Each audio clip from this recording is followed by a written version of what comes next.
Anthony, what should one expect from working with you? How do you help people? What is the process? Well, before we do anything from a assessment standpoint, we actually, what's a little bit unique, I think, about my approach is my first appointments I schedule with any new client is always 2 hours long. And at least for the first 30 to 45 minutes, we're talking. That's all we're doing. And I'm reviewing their health history. I'm asking the appropriate questions. I want to know what their fears are. I want to know what other avenues they've pursued to help themselves. I want to know, where they are on the pain scale on a regular basis. I ask a lot of questions that make them think in ways that they haven't thought about what they want out of this and really what their situation's like. And that helps us. Number one, helps me understand where they're coming from. And this is absolutely critical to the client, is that I believe them, that I'm validating that their pain is very real, because so many people who have had chronic pain will go to practitioners who will after a while just get frustrated with them and think that they're making it up, or that they just wash their hands of them and say there's nothing I can do. And you and I both know that movement and exercise is a component of any program that's going to be put together for somebody to get over chronic pain, because that's what we have to do in our world and our environment. So we sit down for this extended period of time, and I ask them what they expect to get out of the process. I ask them, I share with them the biopsychosocial model.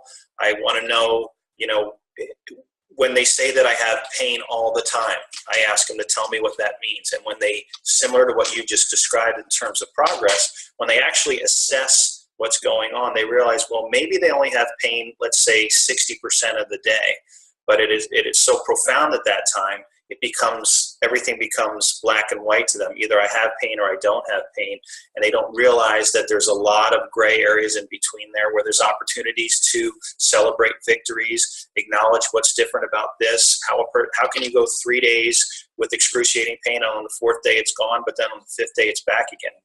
What is different about that? And it's never one thing. So there's a whole lot of conversation that we have, believe it or not, that really helps me better understand that person, allow them to know that I'm on board with what's going on with them. I want them to know a little bit about the science of chronic pain, and knowing that not everybody is going to be receptive. If I shove the science of the biopsychosocial model down your throat and you're not ready for it, that's an additional stressor, which can make the process worse. So that first, again, 45 minutes is sharing and being shared with, what this person's really looking for. From there, we go out onto the floor and we start with some global assessments, which is looking at basically the integration of all the body parts together through various different moves, whether it's we'll look at posture, we'll look at the way they squat, we'll look at the way their hips move when they're standing on them, we'll look at their gait, we'll look at a lot of these big picture stuff. Once we see some of that, what's going on, sometimes we'll get a little bit more micro, and we'll look at different parts of the body, how that relates to what we see. And from there, we will design a very strategic, a very personalized exercise program that gradually exposes their body to more and more. The sequencing of our exercises is extremely critical, and that one exercise prepares the body for the next as we move through this continuum of getting them to where they want to be during the course of that time that we're with them. So now we're into the second hour, obviously. And as we're moving through this process, which again is very unique to what we do, I think, is that we audit our intervention as we're going. So as I create these little mini subroutines within their program, I will stop, audit, see how their movement's like, what is their subjective feedback on how they feel as a result of what we're doing, that sort of thing. Then we know it's okay to move on. At the end, if they're happy and I'm happy with how the exercise program went, we take it, we plug it in the computer, and they get a very personalized sheet with pictures and explanations, and that becomes their homework.